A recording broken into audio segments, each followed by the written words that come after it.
ನಮಸ್ಕಾರ ಸ್ನೇಹಿತರೆ ನಾವಿವತ್ತು ಅರಸೀಕೆರೆಯ ಶ್ರೀ ಲಕ್ಷ್ಮೀ ನರಸಿಂಹಸ್ವಾಮಿಯವರ ನೆಲೆಸಿರ್ತಕ್ಕಂಥ ಒಂದು ಕ್ಷೇತ್ರಕ್ಕೆ ಬಂದಿದ್ದೀವಿ. ಈ ಒಂದು ಕ್ಷೇತ್ರದಲ್ಲಿ ಸುಮಾರು 6 ದೇವತೆಗಳನ್ನ ಪ್ರತಿಷ್ಠಾಪನೆ ಮಾಡಿ ಪೂಜೆ ಮಾಡ್ತಾ ಇದ್ದಾರೆ. ಇಲ್ಲಿ ಹಲವಾರು ಪವಾಡಗಳು ನಡೀತಾ ಇದೆ. ಅದರಲ್ಲೂ ಕೆಲವೊಂದು ಪವಾಡಗಳು ನಿಜಕ್ಕೂ ಅಚ್ಚರಿನ ಸೂಚನೆ ಮಾಡ್ತವೆ. ಏನು ಈ ಒಂದು ಸ್ಥಳದಲ್ಲಿ ತಿಂಗಳಿಗೆ ಒಂದು ಬಾರಿ ಏನು ಪೂಜೆ ನಡೀತಕ್ಕಂಥ ಸಂದರ್ಭದಲ್ಲಿ ಸಾಕ್ಷಾತ್ ವಿಷ್ಣುನೇ ಗರುಡ ರೂಪನ ತಾಳಿ ಬರ್ತಂದು ಇಲ್ಲಿ ದೇವಸ್ಥಾನದ ಪ್ರದಕ್ಷಿಣೆ ಆಗ್ತಕ್ಕಂತಹ ಒಂದು ಘಟನೆ ನಡೀತಾ ಇದೆ. ನಿಜಕ್ಕೂ ಇದು ಅಚ್ಚರಿಗಳನ್ನ ಸೂಚುತ್ತೆ. ಅದೇ ರೀತಿ ಹಲವಾರು ಅಚ್ಚರಿಯ ಘಟನೆಗಳು ಈ ಕ್ಷೇತ್ರದಲ್ಲಿ ನಡೀತಾ ಇದೆ. ಬನ್ನಿ ನೀವು ಎಲ್ಲ ಹೋಗಿ ಆ ಕ್ಷೇತ್ರನ ದರ್ಶನ ಮಾಡಿ.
ಈ ಲಕ್ಷ್ಮೀ ನರಸಿಂಹಸ್ವಾಮಿ ದೇವಸ್ಥಾನದ ಪ್ರಧಾನ ಪುರೋಹಿತರಾದಂತಹ ಕಣ್ಕಟ್ಟೆ ಆದಿತ್ಯ ಶರ್ಮಾರವರು ಇವತ್ತು ನಮ್ಮೊಂದಿಗೆ ಇದ್ದಾರೆ.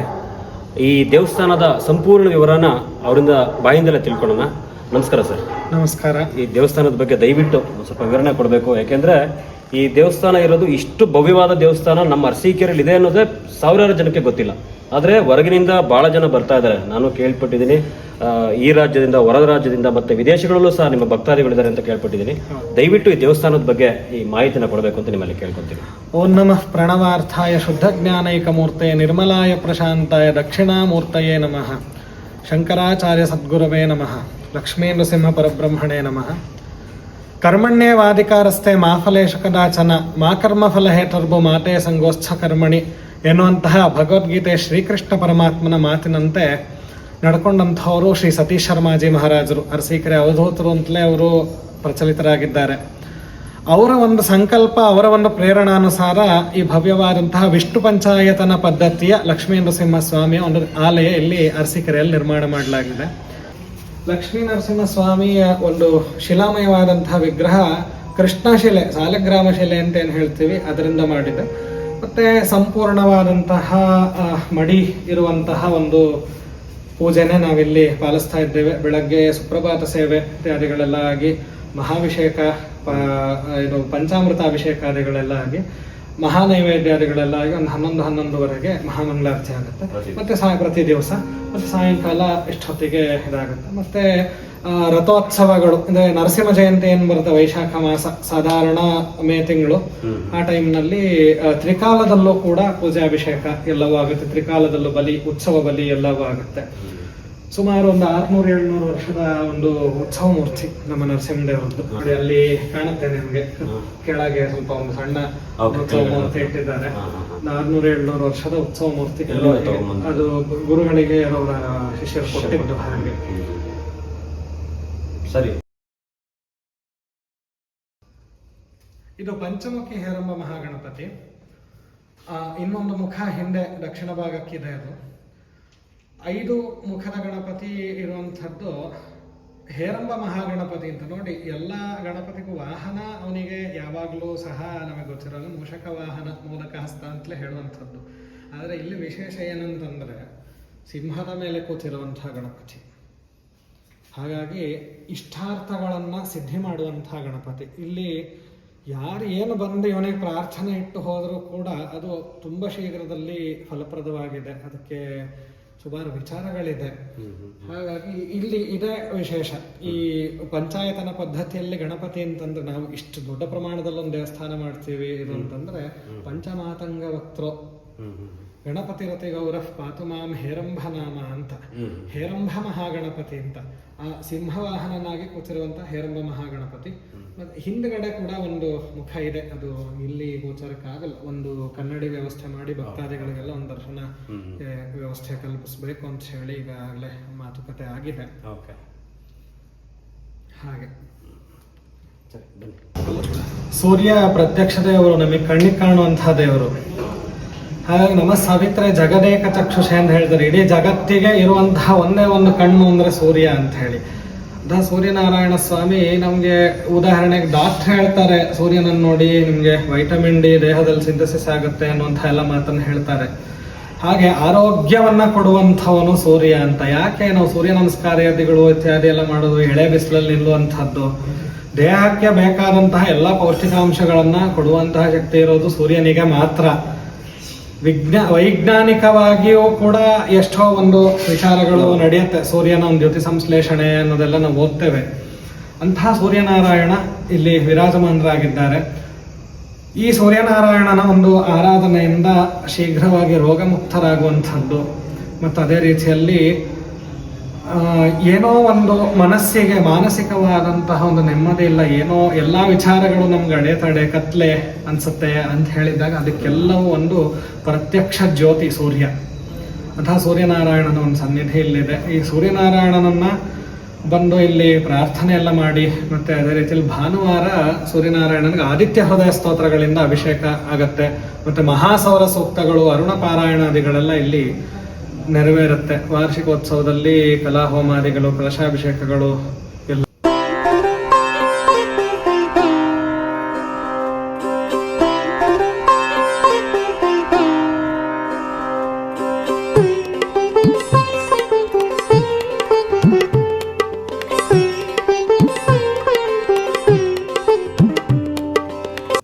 ಬಾಲಾ ತ್ರಿಪುರ ಸುಂದರಿ ಅಮ್ಮನವರು ಅಥವಾ ಬಾಲಾಂಬಿಕಾ ಅಮ್ಮನವರು ಅಂತ. ಅಮ್ಮನವರ ಒಂದು ಬಾಲ್ಯದ ರೂಪ ಅಂದ್ರೆ ಅವು ಏನು ಎಲ್ಲ ದೇವಿಯಲ್ಲೂ ನೀವು ವಿಶೇಷವಾಗಿ ನೋಡಿದ್ರೆ ಏನು ತ್ರಿಶೂಲ ಹಿಡಿದಿರ್ತಾರೆ ಅಮ್ಮನವರು, ಅಥವಾ ಪಾಶಾಂಕುಶಗಳನ್ನೆಲ್ಲ ಇಟ್ಕೊಂಡು ಲಲಿತಾ ಪರಮೇಶ್ವರಿ ಅಂತ ಹೇಳಿ ಅನ್ನಿಸ್ಕೊಳ್ತಾರೆ. ಮತ್ತು ಶಂಖಚಕ್ರ ಗದಾ ಹಸ್ತೆ ಮಹಾಲಕ್ಷ್ಮಿ ನಮೋಸ್ತುತೆ ಅಂತೆಲ್ಲ ನಾವು ಹೇಳ್ತೇವೆ.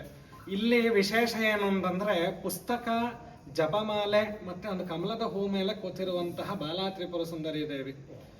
ಅರುಣ ಕಿರಣ ಜಾಲೆ ರಂಜಿತೈ ಸಾವಕಾಶ ವಿಧೃತ ಜಪವಟೀಕ, ಜಪದ ಒಂದು ಮಾಲೆ, ಪುಸ್ತಕ, ಭೀತಿ ಹಸ್ತ, ಅಭಯ ಹಸ್ತವನ್ನ ಇಟ್ಕೊಂಡು ವಿರಾಜಮಾನರಾಗಿದ್ದಾಳೆ ಭಗವತಿ. ಇತರವರ ಕರಾಢ್ಯ ಪುಲ್ಲಕಲ್ಹಾರ ಸಂಸ್ಥೆ ನಿವಸತು ಹೃದಿಬಾಲ ನಿತ್ಯ ಕಲ್ಯಾಣಶೀಲ ಅಂತ. ನಿತ್ಯವೂ ಈ ಭಗವತಿಯನ್ನು ನಂಬಿದ್ರೆ ನಿತ್ಯವೂ ಕಲ್ಯಾಣವೇ ಅಂತ. ಕಲ್ಯಾಣ ಅಂದ್ರೆ ಏನು? ಒಳ್ಳೆಯದಾಗುವಂಥದ್ದು, ಉನ್ನತಿ, ಪ್ರೋಗ್ರೆಸ್ ಅನ್ನುವಂತಹ ವಿಚಾರ. ಇವತ್ತಿನ ದಿವಸ ನಾವು ಇಲ್ಲಿ ಮಾಹೇಶ್ವರಿ ಅಲಂಕಾರ ಮಾಡಿದ್ದೇವೆ ಅಮ್ಮನವರಿಗೆ. ಮಾಹೇಶ್ವರಿ ಅಂತಂದ್ರೇನು? ಮಹೇಶ್ವರನ ಹೆಂಡತಿ ಮಾಹೇಶ್ವರಿ. ನೋಡಿ ಇಲ್ಲಿ ಮಾಹೇಶ್ವರಿ ವೃಷಾರೂಢ ತ್ರಿಶೂಲ ವರಧಾರಿಣಿ ಅಂತ ಬರುತ್ತೆ ದೇವಿ ಮಹಾತ್ಮೆಯಲ್ಲಿ.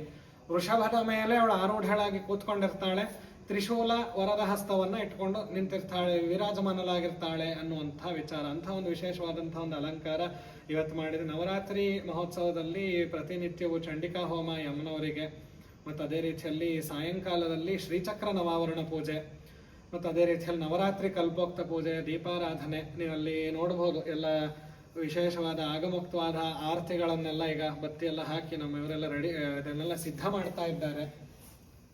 ಆಗಮುಕ್ತವಾಗಿರುವಂತಹ ಮತ್ಸ್ಯ, ಕೂರ್ಮಾರಥಿ, ಆಮೇಲೆ ಗಂಡಬೇರುಂಡ, ರಥಾರಥಿ, ಪಂಚಾರಥಿ, ಸಪ್ತಾರಥಿ ಎಲ್ಲವನ್ನು ಆಗಮಶಾಸ್ತ್ರದಲ್ಲಿ ತಿಳಿಸಿರುವಂಥದ್ದು. ಈ ಎಲ್ಲ ರೀತಿಯ ಒಂದು ಸೇವೆಗಳು ಮತ್ತು ಅವಳಿಗೆ ಅಷ್ಟಾವಧಾನ ಸೇವೆ, ನಾದಸ್ವರಾದಿಗಳಿಂದ ಎಲ್ಲ ಸೇವೆಯನ್ನು, ಯಾಕಂದ್ರೆ ಭಗವತಿಗೆ ನಾವು ಯಾವ ರೀತಿಯ ಒಂದು ಸೇವೆಯನ್ನು ಕೊಟ್ಟರು ಸಾಲದು. ಯಾಕಂದ್ರೆ ಲಲಿತಾ ಸಹಸ್ರನಾಮದಲ್ಲಿ ಹೇಳುವಂತಹ ಮಾತು, ಸ್ತೋತ್ರ ಪ್ರಿಯ ಶ್ರುತಿಮತಿ ಶ್ರುತಿ ಸಂಸ್ಕೃತ ವೈಭವ ಅಂತ. ಸ್ತೋತ್ರ ಪ್ರಿಯ, ನೀವು ಎಷ್ಟೆಷ್ಟು ಅವಳನ್ನ ಹೊಗಳುತ್ತೀರೋ ಅಷ್ಟು ಇದು ಪ್ರಸನ್ನಳಾಗ್ತಾಳೆ ಅಂತ. ಅಷ್ಟೆಲ್ಲಾದ್ರ ಮೇಲೆ ನಾವು ಅವಳನ್ನ ಮೊದಲು ಕರೆಯುವಂಥದ್ದೇನು ಅಂದ್ರೆ ಅಮ್ಮ ಅಂತ ಹೇಳಿ. ಸಹಸ್ರನಾಮದ ಮೊದಲನೇ ಮಾತೇನು? ಶ್ರೀಮಾತ್ರೇ ನಮಃ. ಕೊನೆ ಹೇಳುವಂತಹ ಮಾತು ಲಲಿತಾಂಬಿಕಾ, ಅಲ್ಲೂ ಅಂಬಿಕಾ, ಅಮ್ಮ ಅಂತಲೇ ಕರೆಯುವಂಥದ್ದು. ಹಾಗೆ ಅಂತ ಭಗವತಿ ಅವಳಿಗೆ ಗೊತ್ತಿರುತ್ತೆ ಭಕ್ತರಿಗೆ ಯಾವಾಗ ಯಾವ ಸಮಯಕ್ಕೆ ಏನನ್ನ ಕೊಡಬೇಕು ಅನ್ನುವಂಥದ್ದು. ಮತ್ತೆ ಈ ಬಾಲಾಂಬಿಕೆ ಅಮ್ಮನವರ ಒಂದು ವಿಶೇಷತೆ ಏನಂತಂದ್ರೆ ಒಳ್ಳೆ ಬುದ್ಧಿಯ ಒಂದು ಪ್ರಚೋದನೆ ಕೊಡುವಂಥದ್ದು.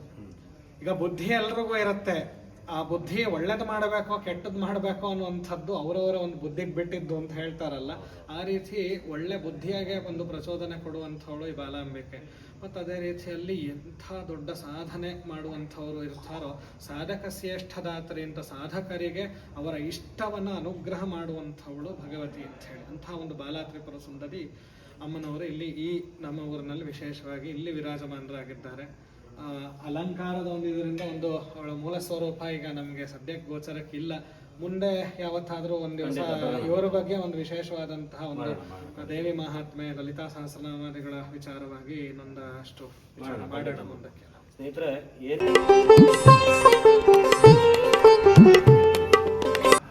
ಸ್ನೇಹಿತರೆ, ನೀವು ಯಾವುದಾದ್ರೂ ಒಂದು ವಿಷ್ಣುವಿನ ದೇವಸ್ಥಾನ ಅಥವಾ ಕೃಷ್ಣನ ದೇವಸ್ಥಾನಕ್ಕೆ ಹೋದ್ರೆ ಏನಾಗುತ್ತೆ, ಅಲ್ಲಿ ವಿಷ್ಣುವಿನ ದೇವಸ್ಥಾನ ಮಾತ್ರ ಮಾಡಿರ್ತಾರೆ. ಆದರೆ ಈ ಪಂಚಾಯತನ ಪದ್ಧತಿಯಲ್ಲಿ ಏನಾಗುತ್ತೆ ಅಂದರೆ ಎಲ್ಲ ದೇವರುಗಳಿಗೂ ಸಹ ಸಮಾನವಾದಂತಹ ಒಂದು ದೇವಸ್ಥಾನನ ಅಥವಾ ಒಂದು ಪ್ರತಿಷ್ಠಾಪನೆ ಮಾಡಿರ್ತಾರೆ. ಅದೇ ರೀತಿ ಇಲ್ಲೂ ಸಹ ವಿಶೇಷವಾದಂತಹ ಶ್ರೀ ಮಹೇಶ್ವರಾತ್ಮಕ ಶ್ರೀಕಂಠೇಶ್ವರ ಸ್ವಾಮಿಯವರ ಪ್ರತಿಷ್ಠಾಪನೆ ಮಾಡಿದರೆ ವಿಶೇಷವಾದಂಥ ಒಂದು ಶಕ್ತಿ ಹೊಳತಕ್ಕಂಥದ್ದು. ಈಗ ತಾನೇ ನಮ್ಮ ಸ್ನೇಹಿತರು ಬಂದೋದ್ರು, ಅಣ್ಣ ಈ ಜಾಗಕ್ಕೆ ಬಂದು ನನಗೆ ತುಂಬ ಒಳ್ಳೆಯದಾಗಿದೆ, ವಿಶೇಷವಾಗಿದೆ ಅಂತೇಳಿ. ದಯವಿಟ್ಟು ಇದ್ರ ಬಗ್ಗೆ ಒಂದು ಸ್ವಲ್ಪ ತಿಳಿಸ್ಕೊಡ್ಬೇಕು ಅಂತೇಳಿ.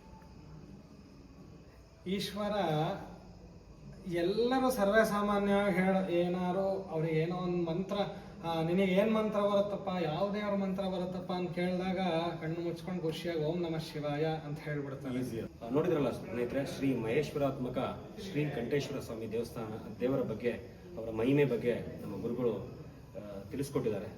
ಸ್ನೇಹಿತರೆ, ನಿಜವಾಗ್ಲೂ ಏನೋ ಈ ಆತಂಕ ಭಯದಲ್ಲೇ ಬದುಕ್ತಿರ್ತೀವಿ, ಅಪಮೃತ್ಯು ಬಗ್ಗೆ ಯೋಚನೆ ಮಾಡ್ತಿರ್ತೀವಿ. ಖಂಡಿತವಾಗಿ ಅವ್ರು ಹೇಳದಂತೆ ಈ ಜಾಗಕ್ಕೆ ಬಂದು ಒಂದು ಏನು ಕೇಳಲ್ಲ, ಈಶ್ವರನೇ ಯಾವಾಗಲೂ ಯಾವುದೇ ರೀತಿಯಾದಂಥ ಎಕ್ಸ್ಪೆಕ್ಟೇಷನ್ಸ್ ಏನೂ ಇರಲ್ಲ. ಅವ್ರ ಹತ್ರ ಬಂದು ಒಂದು ಪ್ರಾರ್ಥನೆ ಮಾಡಿ ಹೋದ್ರೆ ಸಾಕು. ಅಂಥ ಒಂದು ಪವಿತ್ರವಾದಂತಹ ಸ್ಥಳ ಈ ಜಾಗ. ದಯವಿಟ್ಟು ಬಂದು ಈ ಸ್ಥಳನ ಭೇಟಿ ಕೊಡಿ ಅಂತ ಮತ್ತೊಮ್ಮೆ ಕೇಳ್ಕೊತೀನಿ. ಧನ್ಯವಾದಗಳು. ನಮಸ್ಕಾರ. ಸಮಸ್ತ ಸನ್ಮಂಗಳಾನಿ ಭವಂತು.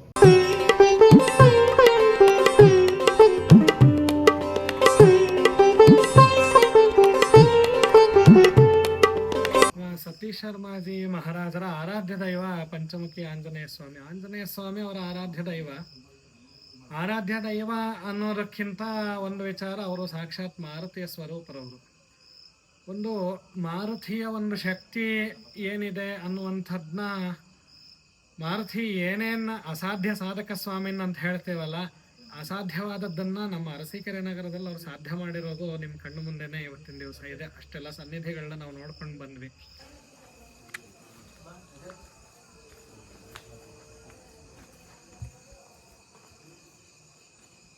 ಯಾಗಶಾಲೆ ಪ್ರತಿನಿತ್ಯ ಈಗ ನವರಾತ್ರಿ ಶರನ್ನವರಾತ್ರಿ ಉತ್ಸವ ಆಗಿರೋದ್ರಿಂದ ದೇವಿ ಪ್ರೀತ್ಯರ್ಥವಾಗಿ ನಿತ್ಯವೂ ದುರ್ಗಾ ಹೋಮ, ಮತ್ತು ನಮ್ಮ ದೇವರ ಪರಿವಾರದಲ್ಲಿ ಒಂದೊಂದು ದೇವತೆಗೆ ಪ್ರತಿನಿತ್ಯ ಒಂದೊಂದು ಹೋಮ ಅನ್ನುವಂಥ ಸಂಕಲ್ಪ ಇಟ್ಟಿದ್ದೀವಿ. ಸಹಸ್ರಮೂಲಕ ಗಣಪತಿ ಹೋಮ ಆಗಿ, ದುರ್ಗಾ ಹೋಮಾದಿಗಳಾಗಿ, ಮತ್ತು ಅದೇ ರೀತಿಯಲ್ಲಿ ನರಸಿಂಹ ಮಂತ್ರ ಹೋಮ ಆಯಿತು. ಇವತ್ತು ಸೌರ ಸೂಕ್ತ ಇದು ರುದ್ರ ಸೂಕ್ತ ಹೋಮ ಆಯಿತು. ನಾಳೆ ಲಲಿತಾ ಸಹಸ್ರನಾಮ ಹೋಮ, ಉಪಾಂಗ ಲಲಿತಾ ವ್ರತದ ಒಂದು ವಿಶೇಷತೆಯಲ್ಲಿ ನಾಳೆ ಲಲಿತಾ ಸಹಸ್ರನಾಮ ಹೋಮ ಮತ್ತು ದುರ್ಗಾ ಹೋಮ. ನವರಾತ್ರಿ 9 ದಿವಸ ಪರ್ಯಂತ ಕಲಶ ಸ್ಥಾಪನೆ, ನಂದಾದೀಪಾದಿಗಳು. ಮತ್ತು ನೀವಿಲ್ಲಿ ನೋಡಿದ್ರೆ ನಮ್ಮ ಪುರೋಹಿತರು, ಇವರು ನಮ್ಮ ಅರಸೀಕೆರೆಯವರ ಅಜಯ್ ಭಾರದ್ವಾಜ್ ಅಂತ, ಅವರು ಪಾರಾಯಣಾದಿಗಳನ್ನು ಮಾಡ್ತಾ ಇದ್ದಾರೆ. ದುರ್ಗಾ ಸಪ್ತಶತಿಯನ್ನು ಪಾರಾಯಣ ಮಾಡ್ತಾ ಇದ್ದಾರೆ. ದುರ್ಗಾ ಸಪ್ತಶತಿ ಅಂದರೆ ದೇವಿಯ ಮಹಾತ್ಮೆ ಒಂದು ಶ್ಲೋಕ ರೂಪದಲ್ಲಿರುವಂಥದ್ದು. ಹಾಗೆ ಇಲ್ಲಿ ಸುಮಾರು ಲಕ್ಷಾಂತರ ಹೋಮಗಳು ನಡೆದಿದೆ. ಇಲ್ಲಿ ಇಂಥ ಒಂದು ಯಜ್ಞಯಾಗಾದಿಗಳು ನಡೆಯುವಂತಹ ಕ್ಷೇತ್ರ. ಯಜ್ಞಾದ್ಭವತಿ ಪರ್ಜನ್ಯ ಅಂತ ಹೇಳ್ತಾರೆ. ಯಜ್ಞದಿಂದ ಪರ್ಜನ್ಯ ಅಂದರೆ ಏನು, ಮೋಡಗಳು ಉಂಟಾಗುತ್ತೆ, ಮೋಡಗಳಿಂದ ಮಳೆ ಉಂಟಾಗುತ್ತೆ ಅನ್ನುವಂತಹ ಮಾತು. ಹಾಗಾಗಿ ನಾವಿಲ್ಲಿ ಯಾವುದೇ ಕೆಲಸವನ್ನು, ನಾನು ಮೊದಲನೆಯ ವಿಚಾರದಲ್ಲೇ ಹೇಳಿದೆ, ಕರ್ಮಣ್ಯವ ಅಧಿಕಾರಸ್ಥೆ ಮಾಫಲೇಶು ಕದಾಚನ ಅನ್ನುವಂತಹ ಒಂದು ಸಂಕಲ್ಪವನ್ನು ಇಟ್ಟು ನಾವು ಈ ಕ್ಷೇತ್ರವನ್ನು ನಡೆಸ್ತಾ ಇರುವಂಥದ್ದು ಅಂತ. ಹಾಗಾಗಿ ಲೋಕ ಕಲ್ಯಾಣಾರ್ಥವಾಗಿ ಹಲವಾರು ಯಜ್ಞಯಾಗಾದಿಗಳು, ಹಲವಾರು ಪೂಜಾ ಕೈಂಕರ್ಯಗಳು ಇಲ್ಲಿ ನೆರವೇರುತ್ತೆ. ಸಾಧ್ಯವಾದಷ್ಟು ಬಂದು ಭಾಗವಹಿಸಿ ಎಲ್ಲರೂ. ಈ ಕ್ಷೇತ್ರ ಈ ಮಟ್ಟಿಗೆ ಬೆಳವಣಿಗೆ ಆಗೋದಕ್ಕೆ ಕಾರಣಕರ್ತರಾದಂತಹ ಅವಧೂತರು ಎಂದು ಪ್ರಖ್ಯಾತಿ ಪಡೆದಿರತಕ್ಕಂಥ ಶ್ರೀಗಳವರಿಂದ ಕೆಲವು ಹಿತನುಡಿಗಳನ್ನ ಕೇಳ್ಕೊಂಬರೋಣ ಬನ್ನಿ ಸ್ನೇಹಿತರೆ. ಕೇಳುತ್ತಾ ಮನುಷ್ಯ ಹುಟ್ಟಿರ್ತಾನೆ, ಏನಾದ್ರು ಒಂದು ಸಾಧನೆ ಮಾಡಬೇಕು ಅಂತ ಭಗವಂತ ಪ್ರೇರಣೆ. ನಾವು ಮಾಡೋದಿಲ್ಲ, ಏನಿಲ್ಲ. ಎಲ್ಲರೂ ಹೇಳ್ತಾರೆ, ನೀವು ಮಾಡಿಬಿಟ್ರಿ, ನೀವು ಇಷ್ಟು ದೊಡ್ಡ ದೇವಸ್ಥಾನ ಮಾಡಿದ್ರಿ, ಹೆಂಗೆ ಮಾಡಿದ್ರಿ, ಏನಿದೆ ಅಲ್ಲಿ ಅವನು ನಡೆಸ್ತಾ ಇದ್ದಾನೆ, ನಡೀತಾ ಇದೆ. ನಿಮಿತ್ತನೂ ಅನ್ನೋಕ್ಕೆ ನಮ್ಗೆ ಇಷ್ಟ ಇಲ್ಲ. ನಿಮಿತ್ತನೂ ನಾವಲ್ಲ, ಎಲ್ಲ ಅವನ ನಿಮಿತ್ತನೂ. ಪ್ರತಿಯೊಂದು ಭಗವಂತನೇ ಆಗಿರೋದ್ರಿಂದ ಅವನು ನಡೆಸಿದ್ದಾನೆ, ನಡೀತಾ ಇದೆ. ನನ್ನಲ್ಲಿ ಏನು ಅದು ದೊಡ್ಡದೇ ಇಲ್ಲ, ನನ್ನ ಹತ್ರ ಏನೂ ಇಲ್ಲವೇ ಇಲ್ಲ ಮಾಡೋಕ್ಕೆ. ಎಲ್ಲ ಮಾಡಿದ್ರು ನಾವು ನೋಡ್ತಾ ಇದ್ವಿ, ಎಲ್ಲ ಮಾಡಿದ್ರು ನಾವು ನೋಡ್ತಾ ಇದ್ವಿ. ಭಕ್ತರು, ಶಿಷ್ಯಂದ್ರುಗಳು, ಭಕ್ತರು ಶಿಷ್ಯಂದ್ರುಗಳೆಲ್ಲ ಸೇರ್ಕೊಂಡು ಈ ಭವ್ಯವಾದಂಥ ದೇವಸ್ಥಾನ ಲೋಕಾರ್ಪಣೆ ಮಾಡಿದ್ದಾರೆ. ಶಾಶ್ವತವಾದಂಥ ಕೆಲಸ ನಡೆದಿದೆ. ಶಾಶ್ವತವಾಗಿ ಎಲ್ಲ ಶಿಲಾಮಯ 1000 ವರ್ಷ ಇರುವಂಥದ್ದು ನಡೆಯುತ್ತೆ, ನಡ್ಕೊಂಡು ಹೋಗುತ್ತೆ. ನಾವೇನು ಮಾಡೋದಿದೆ ಇಲ್ಲಿ? ಎಂಥದ್ದು ಇಲ್ಲ, ನಾವು ಮಾಡುವಂಥದ್ದು ಎಂಥದ್ದು ಇಲ್ವಲ್ಲ. ಮಾಡಿದ್ದೀವಿ ಮಾಡಕ್ಕೆ ಯಾರಾದ್ರೂ ಒಬ್ರು ಬೇಕಲ್ಲ, ಅದಕ್ಕೆ ನಿಮ್ಮನ್ನ ಎಲ್ಲ ಅವ್ನು ಕರ್ಕೊಂಡಿದ್ದ. ಅದೇ ಹೇಳಿದ, ಎಲ್ಲರಿಗೂ ಒಂದು ಕೆಲಸ ಅಲ್ವಾ, ನಮ್ಗೊಂದು ಕೆಲಸ ಇಲ್ಲ ಅಷ್ಟೇ ಅಲ್ವೇ. ನಾವು ವಾಸ್ತುಗಾರರು ಅಲ್ಲ, ನಮ್ಗೆ ಅದು ಇಷ್ಟನೂ ಇಲ್ಲ. ಭಗವಂತ ನೋಡಬೇಕು ಅನ್ನೋದು ಆಸೆ. ಅಂತರ್ಮುಖದಲ್ಲಿ ನೋಡ್ಕೊಂಡು ಬಹಿರ್ಮುಖಕ್ಕೆ ತೋರಿಸೋದು ಎಲ್ಲರಿಗೂ. 6 ಗಂಟೆ ಮಹಾಮಂಗಳಾರತಿ ಪ್ರತಿ ಪೌರ್ಣಮಿಲಿ ಆಗುತ್ತೆ. ಆ ಮಹಾಮಂಗಳಾರತಿ ಟೈಮಲ್ಲಿ ಗರುಡದೇವರು ಬಂದು ಪ್ರದಕ್ಷಿಣೆ ಆಗ್ತಾರೆ, 3 ಪ್ರದಕ್ಷಿಣೆ ಆಗ್ತಾರೆ ಪ್ರತಿ ಪೌರ್ಣಮಿಲಿ. ಅದೊಂದು ನಮ್ಮ ಭಾಗ್ಯ. ನಾವು ದ ಬೆಳಕು ನಮ್ಮ ಯೂಟ್ಯೂಬ್ ಚಾನಲ್ ಇಂದ ಬಂದಿರೋದು. ಏನು ಅರಸೀಕೆರೆ ಈ ಲಕ್ಷ್ಮೀ ನರಸಿಂಹಸ್ವಾಮಿ ದೇವಸ್ಥಾನ ಏನಿದೆ ಅದ್ರ ಬಗ್ಗೆ ಒಂಚೂರು ವಿವರಣೆನ ಕೊಡ್ಬೇಕಾಗಿತ್ತು. ದಯವಿಟ್ಟು ಅದು ಯಾವ ರೀತಿ ಪ್ರಾರಂಭ ಆಯಿತು, ಅದ್ರದ ಇತಿಹಾಸ ಏನು, ಮತ್ತೆ ಅದನ್ನ ಯಾರು ನಡೆಸ್ಕೊಂಡು ಹೋಗ್ತಾ ಇದ್ದಾರೆ, ಮತ್ತೆ ಬೇರೆ ದೇವಸ್ಥಾನಗಳಿಗೂ ಈ ದೇವಸ್ಥಾನಗಳು ಏನು ವಿಶೇಷತೆ, ಈ ದೇವಸ್ಥಾನದ ಬಗ್ಗೆ ಒಂಚೂರು ಮಾಹಿತಿ ಕೊಡ್ಬೇಕಾಗಿತ್ತು. ಇಲ್ಲಿ ಪ್ರಾರಂಭದಲ್ಲಿ ಹೇಳಬೇಕು ಅಂದರೆ ಸತೀಶ್ ಶರ್ಮಾ ಅವರು ಮೂಲತಃ ಚನ್ನರಾಯಪಟ್ಟಣದವರು. ಇಲ್ಲಿ ಕಂತೇನಹಳ್ಳಿಯಲ್ಲಿ ಇರ್ತಕ್ಕಂಥ ಶ್ರೀ ಶನೀಶ್ವರ ಕ್ಷೇತ್ರಕ್ಕೆ ಅವರು ಬಂದರು. ಅಲ್ಲಿ ಬಂದು ಅವರು ಅಲ್ಲೂ ಕೂಡ ಆ ಕ್ಷೇತ್ರವನ್ನು ತುಂಬ ಅಭಿವೃದ್ಧಿ ಮಾಡಿದ್ರು ಒಂದು 10-12 ವರ್ಷ. ಆ ಸಂದರ್ಭದಲ್ಲಿ ಅವರಿಗೇನೋ ದೈವ ಪ್ರೇರಣೆ ಆಯಿತು ಅಂತ ಹೇಳ್ತಾರೆ. ಇಲ್ಲಿ ಒಂದು ಸೇವಾ ಸಂಸ್ಥೆ ಕಟ್ಟಬೇಕು, ಧಾರ್ಮಿಕ, ಆಧ್ಯಾತ್ಮಿಕ, ಸಾಮಾಜಿಕ, ಹೀಗೆ ಎಲ್ಲ ಕ್ಷೇತ್ರಗಳಲ್ಲಿ ಕೆಲಸ ಮಾಡಬೇಕು ಅನ್ನೋಂಥ ಅಭಿಪ್ರಾಯದಿಂದ ಅಲ್ಲಿ 2 ಎಕರೆ ಅಷ್ಟು ಜಮೀನನ್ನು ಅವರದ್ದು ಚನ್ನರಾಯಪಟ್ಟಣದಲ್ಲಿ ಅವರ ಸ್ವಂತ ನಿವೇಶನವನ್ನು ಮಾರಿ ಬಂದಂಥ ಹಣದಿಂದ ಅದನ್ನು ತಗೊಂಡು ಒಮ್ಮೆ ನಮ್ಮನ್ನೆಲ್ಲ ಕರ್ಕೊಂಡು ಹೋದ್ರು, ಬನ್ನಿ ನೋಡಿ ಅಂತ. ಅವಾಗ ನನ್ನಲ್ಲಿ ಅವರು ಅಭಿಪ್ರಾಯ ಹೇಳಿದ್ರು, ಇದನ್ನು ಒಂದು ಕ್ಷೇತ್ರ ಮಾಡಬೇಕು, ಇದಕ್ಕೆ ನಿಮ್ಮೆಲ್ಲರೂ ಸಹಕಾರ ಬೇಕು, ನಮಗೂ ಒಳ್ಳೆ ಕೆಲಸ ಮಾಡ್ತೀವಿ ಅಂತ ಇದ್ದಾರೆ, ಕೈಲಾಸ ಸಹಕಾರ ಕೊಡೋಣ ಅಂತೇಳಿ ಪ್ರಾರಂಭ ಮಾಡಿದ್ವಿ. ಅವರು ಆವಾಗ ಪ್ರಾರಂಭದಲ್ಲಿ ಈಗ ಒಂದು 17 ವರ್ಷದ ಹಿಂದೆ ಅಲ್ಲೊಂದು ಸಣ್ಣದಾಗಿ ಒಂದು ಮನೆ ಕಟ್ಕೊಂಡು ಆ ಜಾಗದಲ್ಲಿ ಆ ಅವ್ರಿಗೆ ಪ್ರೇರಣೆ ಆಯ್ತಂತೆ, ನನಗೆ ಅನುಷ್ಠಾನ ಮಾಡೋದಕ್ಕೆ ಇಲ್ಲಿ ಒಂದು ಜಾಗ ಬೇಕು. ಆವಾಗ ನಮ್ಮ ಹತ್ರ ಹೇಳಿದ್ರು. ಆ ಸಂದರ್ಭದಲ್ಲಿ ಪ್ರಯತ್ನ ಮಾಡಿ ಕೇವಲ ಒಂದೇ ತಿಂಗಳಲ್ಲಿ 29 ದಿವಸ 30 ದಿವಸದೊಳಗೆ ಒಂದು ನರಸಿಂಹಸ್ವಾಮಿ ದೇವಸ್ಥಾನವನ್ನು ಅಲ್ಲಿ ಸಣ್ಣದಾಗಿ ಕಟ್ಟಿದ್ವಿ. ಅವ್ರ ಮನೆ ಮುಂಭಾಗದಲ್ಲಿ ಕಟ್ಟಿ ಅದನ್ನ ಶಾಸ್ತ್ರೋಕ್ತವಾಗಿ ಕೋಡಿಮಠದ ಶ್ರೀಗಳ ಬಂದು ಅದನ್ನ ಮೇಲ್ಗಡೆ ಶಿಖರಾರೋಹಣ ಮಾಡಿ ಪ್ರಾರಂಭ ಮಾಡಿದ್ರು. ಅದಾಗಿ ಆದ್ಮೇಲೆ ಅದನ್ನ ಬಹಳ ಜನ ಸ್ವಾಮೀಜಿಗಳು ಬರ್ತಾರೆ ಆ ಕ್ಷೇತ್ರಕ್ಕೆ. ಶೃಂಗೇರಿ ಸಂಸ್ಥಾನದ ಸ್ವಾಮೀಜಿಯವರಿಂದ ಹಿಡಿದು ಬಹಳ ಜನ ಸ್ವಾಮೀಜಿಗಳು ಬಂದಿದ್ದಾರೆ. ಇಲ್ಲಿ ಇನ್ನೊಂದು ವಿಶೇಷತೆ ಏನಂತಂದ್ರೆ, ಏನು ಪ್ರತಿ ಪೌರ್ಣಮಿಯ ದಿವಸ ಇಲ್ಲಿ ಪೂಜೆ ನಡೀತಕ್ಕಂಥ ಸಂದರ್ಭದಲ್ಲಿ ಈ ಏನು ಶ್ರೀ ಶ್ರೀ ಸತೀಶ್ ಶರ್ಮಾಜಿ ಮಹಾರಾಜರವರ ಹಣೆಯ ಮೇಲೆ ಮತ್ತು ಬಲಗಾಲಿನ ಮೇಲೆ ಓಂ ಅಹಂಕಾರ ಮೂಡ್ ಬರುತ್ತೆ. ಕೆಲವು ಕ್ಷಣಗಳು ಮಾತ್ರ ಇರುತ್ತೆ, ಅದು ದೈವ ಪ್ರೇರೇಪಣೆ ಅಂತ ಹೇಳ್ತಾರೆ. ಆ ಸಂದರ್ಭದಲ್ಲಿ ಅವ್ರು ಏನೇ ಹೇಳಿದ್ರು ಸಹ ಅದು ಖಂಡಿತ ನೆರವೇರುತ್ತೆ.